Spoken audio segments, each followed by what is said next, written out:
สบายดีจ้าท่านผู้ชมพากันกินข้าวกินน้ำแล้วพากันนอนกึ่งดึงกิ่งดิงน้าอ้นน่าจะบอกไปเซเว่นไปซื้อซิมใส่บอกมือถือจ้ะนะจะนั่งยังไปอาบน้ำก่อนยังไปก่อนก็สิอาบน้ำง่วนนุ่งนั้นแหละงามแล้วสุดแล้วขอไปนอนในก็ได้ไปนอนในห้องนะดิจะนอนในห้องได้ช่วยนอนห้องโถงรถกูน่ะกิ่งไปกิ่งมานอนห้องโถงมันสิเย็นนะอ้นเอ้ยนอนในจะห้อนห้ามเธอนอนนะออกไปนอนรถห้องโถงน่ะกูข่อยนอนได้ทุกข่อยนอนห้องนี้เนาะอากาศมันเอาแล้วพี่น้องเอ้ยวันนี้กับชิมาว่าอันนี้จังหน่อยเนี่ยเด้อเขาบอกน้ำแน่น้องนุ่งข่อยมากกับมาผักมาพิงน้ำเอื่อยน้ำอ้ายนี่แหละบอกให้ผักให้พิงกับสิไปให้ผักทางได้เนาะพี่น้องมีคนขู่มาว่าแล้วว่าสิอันแจ้งหน่วยงานเขามาตรวจสอบมาโลดจ้ะเขาแสดงความบริสุทธิ์ใจเขาสิญาติอีหยังน้องมาขามาแต่ไทยขามาแต่ลาวเขาก็มาผักพิงน้ำพีน้ำอ้ายน้ำเอื่อยมันสิเป็นหยังดำคืน2 คืนแต่สิผักเป็นเดือนกับสิเป็นหยังเขาบริมาเหตุงานเนาะเขามาเล่นมาม่วนเขาเข้ามาเขาก็แจ้งที่อยู่ที่พักที่อาศัยเพิ่นอยู่แล้วเจ้าหน้าที่ก็ได้เนาะอ่นแม่เขาถามคนเล็กเพื่อนเนาะแม่ถามเบิร์ดอยู่ไซคือข่อยเข้ามาเลยแหละจะสิไปไซสาวไปมุกดาหารจ้าไปเห็นยังมุกดาหารไปเที่ยวหรือไปยังพอดีข่อยมีแฟนเป็นคนไทยข่อยไปอยู่น้ำลูกจะได้ผัวคนไทยได้ลูกกับคนไทยบ่แมนเจ้าหน้าที่ถามนะเขาก็ตอบคนแบบนี้พี่น้องบัดนี้ถึงเวลาต่อบัตรเจ้ากับกลับเมื่อต่อแบบนั้นบ่แมนบ่ได้ทะเบียนสมรสบ่ผมก็ถามบ่แต่ยังบ่ได้จ้าแค่นั้นพี่น้องเจ้าหน้าที่เพิ่นก็คนเขาเข้ามาถูกต้องตามกฎหมายเฮาสิไปย่านหยังการที่น้องอ้นกับอ้นน้อยอ้นใหญ่เราสิไปเห็นงานเหตุการณ์นี่ก็มันก็อีกประเด็นหนึ่งของเขาเนาะเขาไปกับเจ้านะเขาอีกอย่างนะเจ้าของร้านเพิ่นก็ต้องร่องหลักเขาก็ต้องให้ลูกน้องเขามีบัตรมีเบอร์อยู่แล้วบ่แม่นว่าไปแล้วสิมาปล่อยเขาลอยแพแบบใบท่องเที่ยวไปเห็นงานมันก็บ่ได้เนาะอ้นเนาะเฮาผู้เฮ็ดเฮาก็บ่กล้าแม่นบ่เจอมากัดห่วยเสียเวลาได้พี่น้องถือคนจับขังกลับบ้านอีก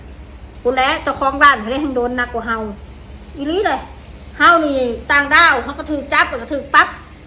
ส่งกลับบ้านแค่นั้นแหละพี่น้องคือคู่มือนี่เนาะไปใส่มาใส่เขาก็ต้องให้มันถูกต้องคนอื่นเห็ดงานเขาก็ยังมีใบรายงานคือสุเจ้าคือกันเด้อถ้าเจ้านายคนสิบอกไปเลยนะนางอ้นน้อยอ้นใหญ่ถ้าเขาบ่เห็ดใบรายงานให้ยาสูเห็ดเด็ดขาดอย่างนี้บอกเป็นยังมากเลยลำบากนะคนสิบอกให้ให้มันถูกต้องแต่ถ้าเขาเห็ดบัตรเห็ดเบอร์ขักแน่จังตกลงเหตุงานเหตุการณ์น่ะแต่ว่าคู่มือเนี่ยค่ะระหว่างที่เฮารอเห็ดใบ MOU น่ะบ่แม่นเว้าดอกเขาก็สิมีบัตรให้เฮาบัตรชั่วคราวเห็นอยู่แต่ในเขตว่าซั่นซะอยู่แต่ในเขตเนาะพี่น้องแบบใบอนุญาตทำงานอยู่แต่ในเขตก่อนซ้ำซ่าเขาได้บัตร MOU ซั่นซะ MOU ก็บ่แม่น10,000 กว่าบาทผู้บ่อ้น12,000ก็พอเห็ดอยู่12,000พออยู่ตะกี้18,000ด้วยเนาะเขาเห็ดตอนละ14,000บ่แม่นยันดอกมีคนคูว่ามึงมาเมืองไทยกูสิแจ้งหน่วยงานไปจัดการสู้จังสั่นจังซี่มันบ่แม่นแนวสิมาเว้าใส่กันดอกแบบนะฮะมันเด็กน้อยโพดสิบอกไว้ให้ตามเป็นจริงแล้วตามหลักแล้วนะตามที่เขาเฮ็ดอีหลีน่ะมันบ่แม่นสิเว้าง่ายๆเว้าเลยเขาสิได้ตามดังใจที่คนแจ้งมันก็บ่แม่นปานนั้นเด้คือกันกับที่ผ่านมาหั่นแหละเขาเจ้ากันแกล้งข่อยนี่แจ้งหน่วยงานเขามาตรวจสอบการเงินข่อยบ่เงินอีหยังว่าเขาเรียกอีหยังว่าสรรพากรบ่ภาษีแล้วก็อีหยังอีกว่าข่อยว่าพวกข่อยในฆ่ามนุษย์บ่พวกข่อยฆ่ายาบ้าบ่นี่สิ่งที่ว่าเขาแจ้งเข้ามานะว่าข่อยนี่รังแกลูกข่อยบ่นี่ซึ่งมาตรวจสอบแล้วมันก็บ่แม่นความเป็นจริงเนาะพี่น้องนะมาแล้วหน่วยงานเพิ่นก็เสียเวลาเปล่าๆเฮาก็อธิบายให้เพิ่นฟังว่าในการทำ YouTube มันก็ต้องมีคนหักแล้วก็คนสั่ง คนที่กันแกล้งเฮาคือลูกขอไปโรงเรียนกับเขาก็สิโทรไปพยายามปั่นป่วนแต่ละโรงเรียนว่าซั่นซะ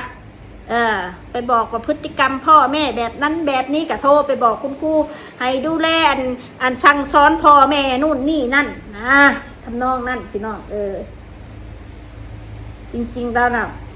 คุณครูเพิ่นก็บ่มีสิทธิ์สิมาสั่งสอนเขาดอกเพิ่นก็สั่งสอนแต่ลูกเฮาที่ว่าเป็นลูกศิษย์กับเพิ่นที่เพิ่นดูแลเลยผู้ปกครองมันเป็นเรื่องส่วนตัวเนาะเข้าใจนะบางคนก็เว้าหยังแบบบ่คิดพี่น้องคือเอาหัวปตีนนี่คิดแทนหัวนี่แหละทำนองนี่แหละพี่น้องเว้าหยังแต่ละอย่างแต่ละคำมันบ่แม่นบ่ถูกต้องเลยว่าซั่นซะการเฮาสิแจ้งหน่วยงานสักอย่างเข้ามาเฮาหลักฐานเฮามันต้องแน่นบ่แม่นสิมาเว้าลอยๆคือจัง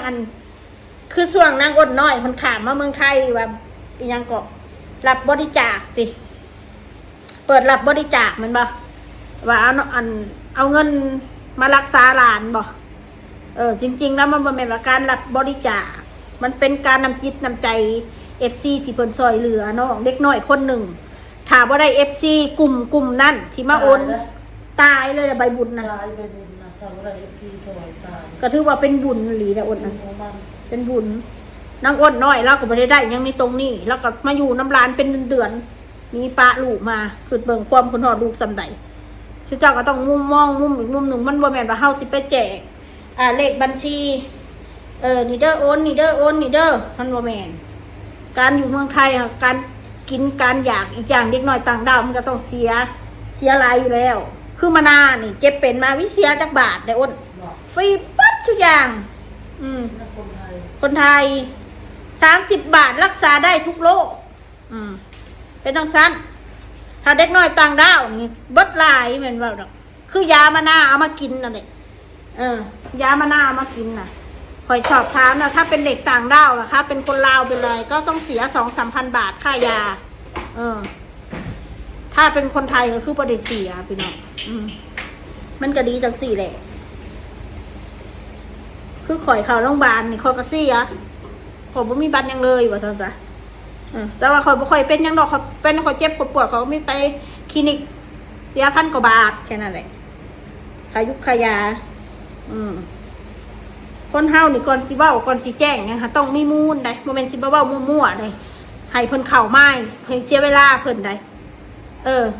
ลำพังเพิ่นเหตุงานเกี่ยวกับราชการหน่วยงานเพิ่นก็เมื่อยพอแห้งละสุดเจ้าสิมากันแกล้งกันแบบไร้สาระแบบนี้มันก็บ่แม่นแนวน้าอ้นบ่แม่นว่าหวนได้หวนแจ้งเจ้าหน้าที่เพิ่นก็ต้องมามันเป็นหน้าที่ของเพิ่นแม่นบ่อ้นถ้าบ่มากเพิ่นก็ถือคนเว้าให้ว่าเอ้าแจ้งไปแล้วคือตั้งหน่วยงานก็มาหาข่อยหั่นแหละถ้าพี่ไม่มาก็ไม่ได้เพราะพี่ก็ถูกแจ้งมามีคนร้องเรียนเหมือนถูกแจ้งแล้วมีคนร้องเรียนมาเยอะเลยเยอะว่าเราอย่างนั้นอย่างนี้ไหนเล่าให้พี่ฟังพี่อันนี้ได้เจ้าหน้าที่เล่าให้พี่ฟังนี่มันเป็นยังไงพี่รู้ว่าเราโดนกันแกล้งเราก็เล่าให้เพิ่นฟังนะเพิ่นก็เข้าใจได้อ้นมันเป็นแนวนี้ขนาดเจ้าหน้าที่เพิ่นยังว่าเองโอ้ยเขาเกาะกระแสอยากเขาเรียกอะไรนะ